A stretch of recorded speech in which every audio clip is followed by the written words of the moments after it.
En ces temps difficiles, il était agréable de recevoir des entreprises qui se portent plutôt bien. Logiciel spécialisé dans le domaine médical pour Medasis, système de contrôle d'accès pour Proactive et enfin partage de photos sur le net pour Kizoa.fr. Portrait croisé de 3 sociétés installées en Essonne, sociétés dont les responsables sont sur notre plateau. Jean-Marie Ucani, président de Medasis, société d'éditeur de logiciels pour les logiciels hospitaliers. Alors, on va commencer par Medasis. Vous avez eu les honneurs, on va en voir quelques images dans quelques instants, du ministre de la Santé, Roselyne Bachelot, qui est venue en visite chez vous. Qu'est-ce que vous faites exactement? En quoi ça consiste, votre boulot?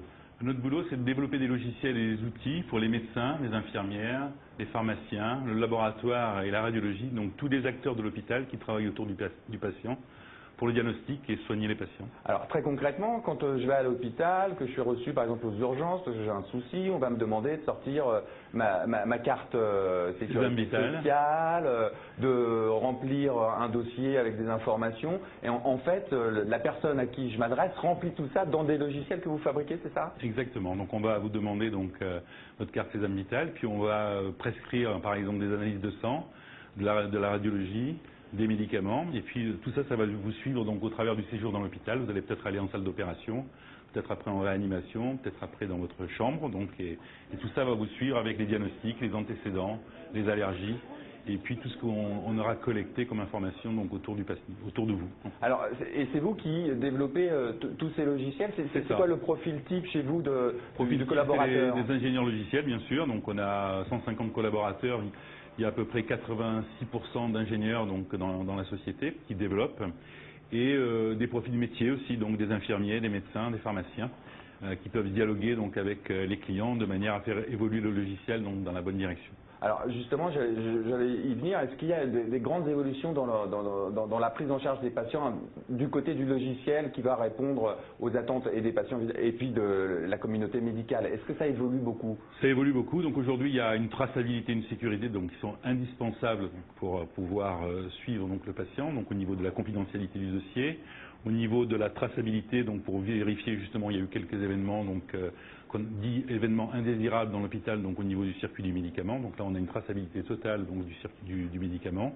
Et puis ce qu'on appelle aussi des préventions contre les maladies nosocomiales, donc qui sont les bactéries dites médico-résistantes, donc qui sont beaucoup installées dans les hôpitaux en ce moment et qu'on essaie de traquer donc de manière à prévenir tout ça. Donc le logiciel peut aussi servir comme ça à faire plus de prévention, plus de sécurité sanitaire. Absolument. La sécurité donc au niveau de l'étude du dossier, c'est-à-dire qu'aujourd'hui par exemple n'importe qui ne peut pas prescrire, n'importe qui ne peut pas dispenser, donc il y a une reconnaissance des droits donc des infirmiers, des médecins donc à l'intérieur du produit, de manière à ce que donc les gens puissent travailler correctement et en toute sécurité donc autour du patient.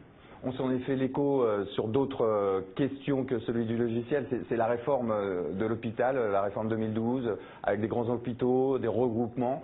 C'est quelque chose qui vous satisfait, j'imagine, en tant qu'entrepreneur? Bien sûr. Donc là, il y a 3 grands thèmes. Donc il y a ce qu'on appelle la T2A, la tarification à l'acte, donc qui est le côté économique, donc qui rejoint le côté médical. Avec les médecins, mais ça, c'est pas notre sujet, qui sont pas forcément très contents. Voilà. Donc et puis il y a le regroupement, donc qui correspond pour l'informatique à ce qu'on appelle une mutualisation, donc des régionalisations où en fait un patient qui va aller d'une clinique privée à un hôpital va pouvoir enfin suivre son dossier, on va pouvoir le suivre donc, par rapport à tous les épisodes aigus donc qu'il a subis.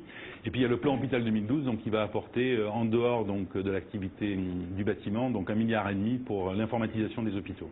C'est un secteur qui fonctionne bien chez vous, une société qui se porte bien, comme je le disais? Une société qui se porte bien, donc c'est un secteur difficile parce qu'en fait le médical, je dirais, et soigner donc les patients, c'est un secteur difficile, mais avec une barrière à l'entrée très forte, mais une fois qu'on est dedans, donc comme nous depuis pratiquement 15 ans, donc il y a un suivi et des revenus récurrents qui reviennent donc avec des contrats de maintenance donc au niveau du logiciel. Donc ça marche plutôt bien. De la concurrence, on en parlait avant ce plateau. De la concurrence, donc avec le plan Hôpital 2012, donc ça a réveillé l'appétit des Américains. Donc il y a 2 Américains implantés en France, donc un depuis 7-8 ans, mais un depuis 2 ans, et puis un Allemand donc qui est arrivé donc sous la forme un Allemand, un Belge donc puisqu'ils ont fusionné entre eux. Donc on a en fait 3 grands concurrents.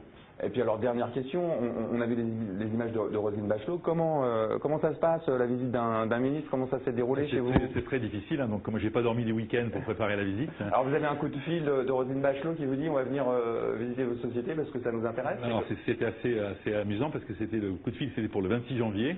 Et puis on m'a rappelé, on m'a dit c'est pour le 19. Donc, ah oui, l'emploi du temps des ministres, voilà. Ça change tout le temps. Voilà, ça s'est bien passé. C'était super. Donc on était très contents. Elle est restée presque une heure et quart à visiter les produits, à poser des questions. C'était vraiment extrêmement valorisant pour l'entreprise, je pense. Déjà, je vous remercie d'être venu sur ce plateau. Et il y a une question traditionnelle que je pose à tous mes invités dans cette rubrique éco. C'est comment ils envisagent les temps qui s'annoncent d'un point de vue économique. Hein. On a vu toutes les mauvaises nouvelles qui s'amoncelaient. Vous êtes sur des secteurs assez pointus, particuliers.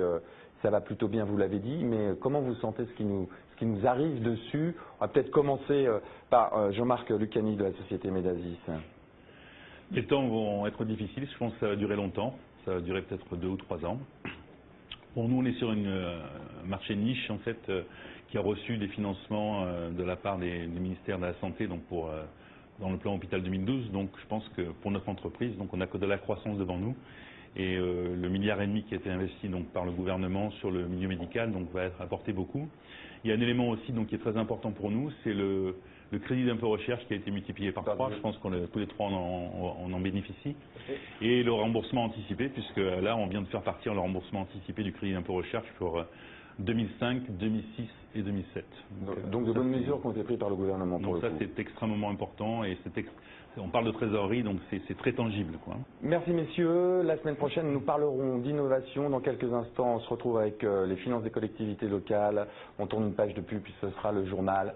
À tout de suite.